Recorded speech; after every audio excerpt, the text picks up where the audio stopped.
I need to do an episode about my grandmother for my YouTube playlist titled My Life. But the reason why I'm talking about this particular episode about my grandmother is this bloody World Cup that's happening now. So, right now, in the moment I'm making this video, there's a World Cup going on in Canada and United States, and Bosnia and Herzegovina has come here.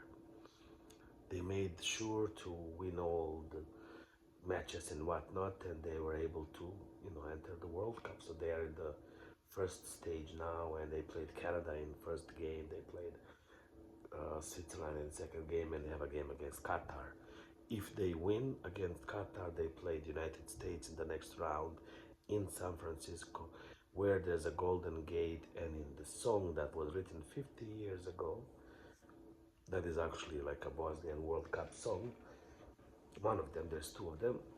That Golden Gate is mentioned. It says, "I am from Bosnia, take me to America. I, I really want to see the Statue of Liberty. I can no longer wait. Take me to the United States. Take me to Golden Gate. I will assimilate."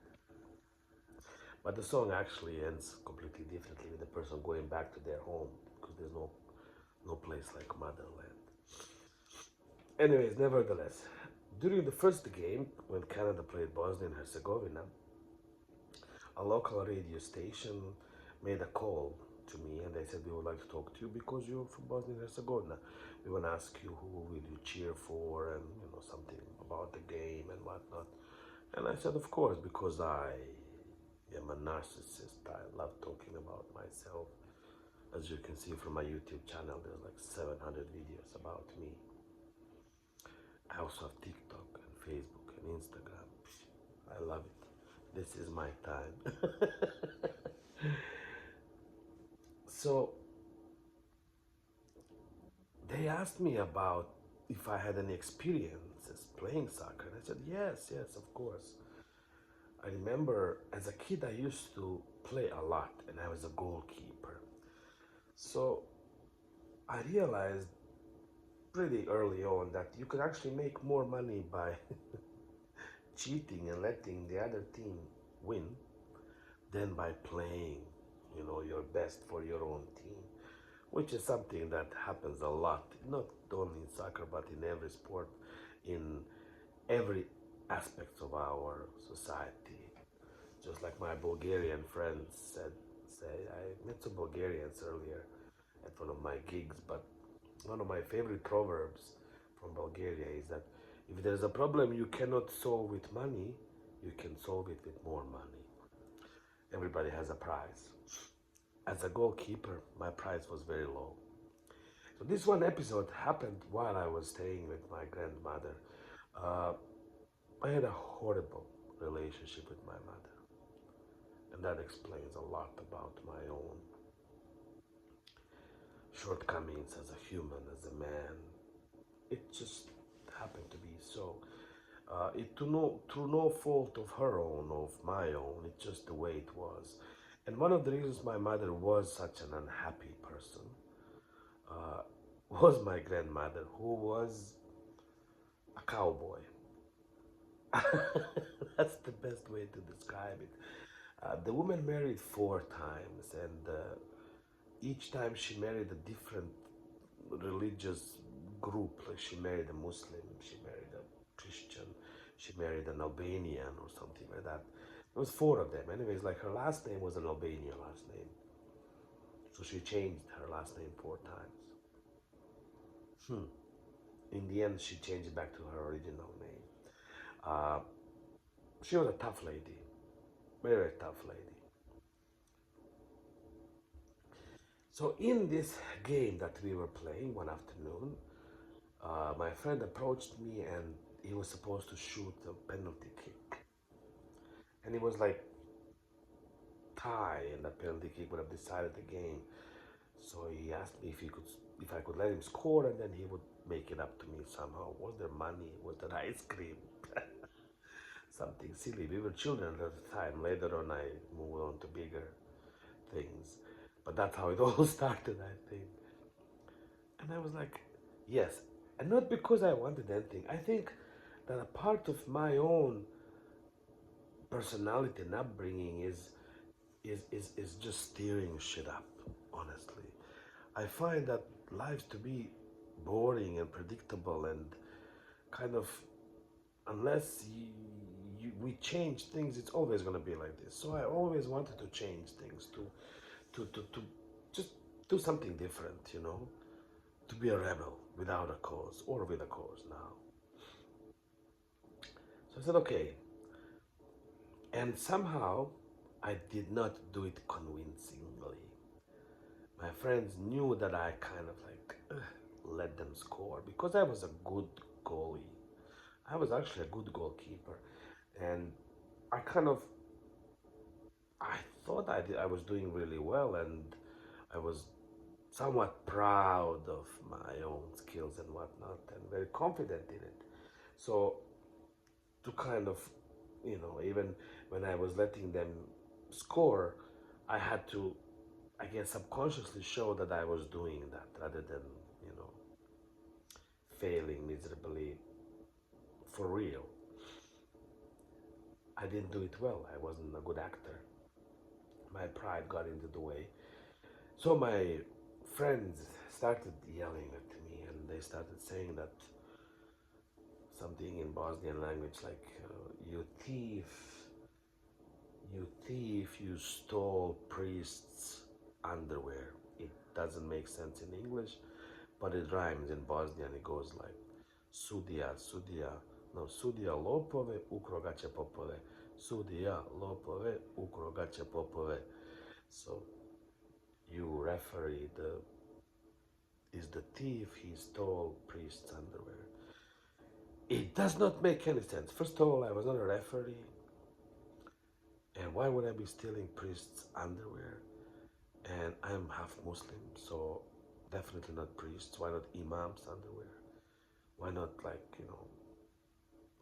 rabbis or somebody else's? Why does it have to be an Orthodox Christian's priest's underwear? I have no idea. So that kind of irked me because, they started like singing this like song to me, and I got angry at them. So of course I had to start chasing them, right? And since I was a goalkeeper for a reason, I was not the fastest there. They were faster than me. They started running away. I couldn't catch up with them, but eventually I would have. So what they did was to climb this tree. So they climbed this tree that I also could not climb because I could not run fast, nor I could climb like a monkey. I was now a chubby teenager that I am, chubby man now, Everybody is good for something. I definitely wasn't good at climbing trees and running. But I had a secret weapon. So as they were yelling from the tree about this priest and his underwear and me being a thief and a referee, that was all getting to me because I really didn't like being called a thief. I didn't like being called a referee or insinuating that for some reason I had stolen priest's underwear. So I picked up a rock and I threw this rock in the middle of that tree. And you could hear that sound when a rock hits this tree, this young tree. There's a specific sound of a tree that's similar to like when you hit the watermelon. You have that tuk tuk sound, So there was just that one sound of a tree, of a rock hitting something, like boom. And it was just quiet. They stopped singing the song and everything like that. And then all you could hear was a few seconds later this Eldin hit me in the head with a rock. Whoa, I was like, okay. He climbed down, and as he climbed down, you could see that the rock hit his side of his head, and There was blood coming from his head, and there was skin that was peeled, and it looked like, I thought there was a gum, like you know when you chew gum and when you put it on your face, if you ever do that. That's how it looked like. It looked as if there was a gum stuck to his face, but it was actually his skin that was peeled and the blood coming. I was like, whoa, but you did insinuated that I had stolen priest's underwear, so screw you. Why did you do that? But I am sorry I hit you, blah, blah, blah. It was like, no, man, screw you. Like, he walked away, went home, like, of course, crying, and, like, there was blood coming from his face. Mind you, I mean, everything was okay with him later. He's fine. I have no idea what happened to him during the war, and whether this man is still alive or not. I don't even remember his name anymore. I know that we were childhood friends, but I would not be able to tell who he was or who he is now or whether he was Muslim or Christian, or I have no idea. The poor man went home. I mean, he did call me names, and I went back home too, and I told my grandma about it. Knowing that her temper, my goodness, man, the woman had a bloody temper. She was a butch, you know. She loved John Wayne. Back in the day, she thought John Wayne was bee's knees and Western movies until we found out that John Wayne was homosexual, like all of us. And every Friday, she would tell me, Eldin, you go to the store, buy me a beer, a pack of smokes. There's a certain cigarette she smoked, the cheapest kind, and buy yourself Coca-Cola. We're watching John Wayne tonight. My parents did not allow me to drink Coca-Cola because, it was not good for me. So there was no Coca-Cola, there was no ketchup in my house, like none of that industrial crap, which I love now. And so having that Coca-Cola was like, whoa, amazing. Remember one day, she sent me to buy an ice cream. Ice cream was like 19 dinars, and she gave me 20 dinars. So the change was 1 dinar. Confirmation.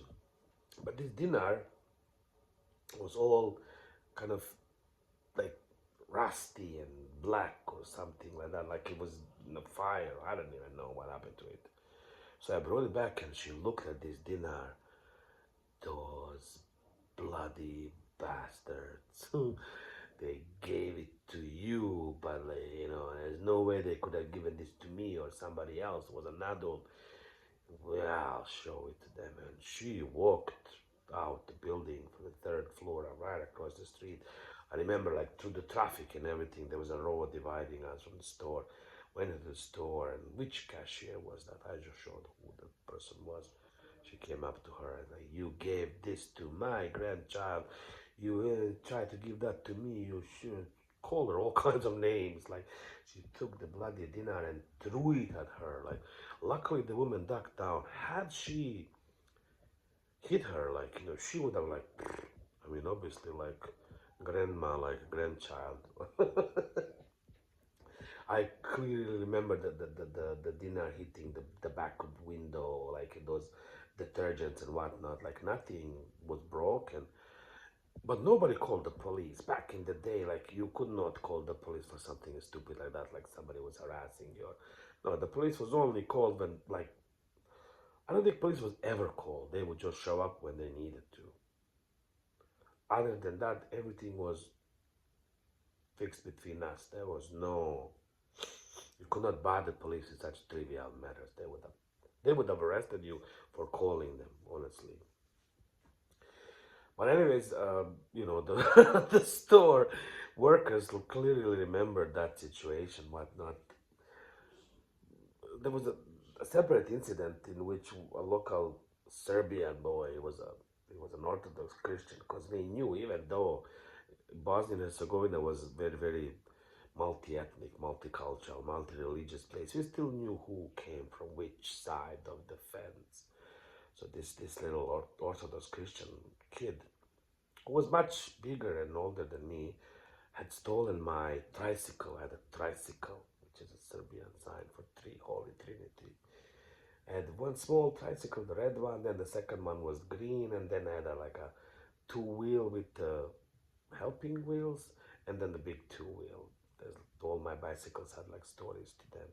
So the second one, the green one, was my favorite. I was like a police, like a little John Wayne, like walking around, driving around the neighborhood on my tricycle. He stole it and he just went for joyride and wouldn't give it back to me. So she went out, picked up some like bricks and started throwing at him because she couldn't catch up with him. My goodness. Now I understand why I threw that truck. Honestly. She chased this poor boy and he was afraid to go home because had he gone home, his parents would have beat the shit out of him, even more so than my grandmother would have. Because back in the day there was no like, oh, really it was a tough tough way to grow up. And after that he never ever even dared to do anything to me. Anyways, going back to the story about the priest and the underwear and my friend whom I hit with a rock, his mother or grandmother came over furious to talk to my grandmother to tell them about this. As she came to the door, before she even came to the door, she knew she was there. My grandmother opened the door, and in typical Balkan way, the person who is louder, the angrier, always wins.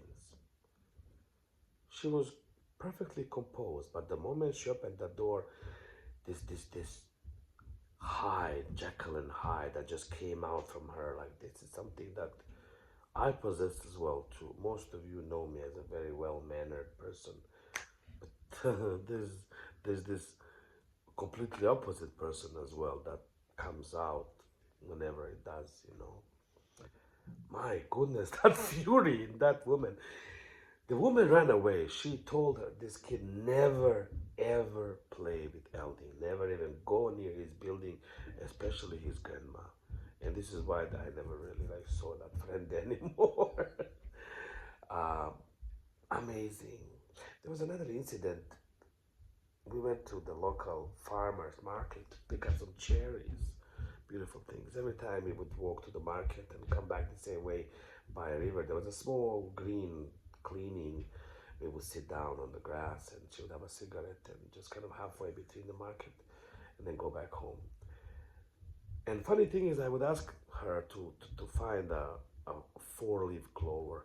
Every time we sat there, she would just look around for like a little bit and she would find a four-leaf clover. Amazing, amazing luck.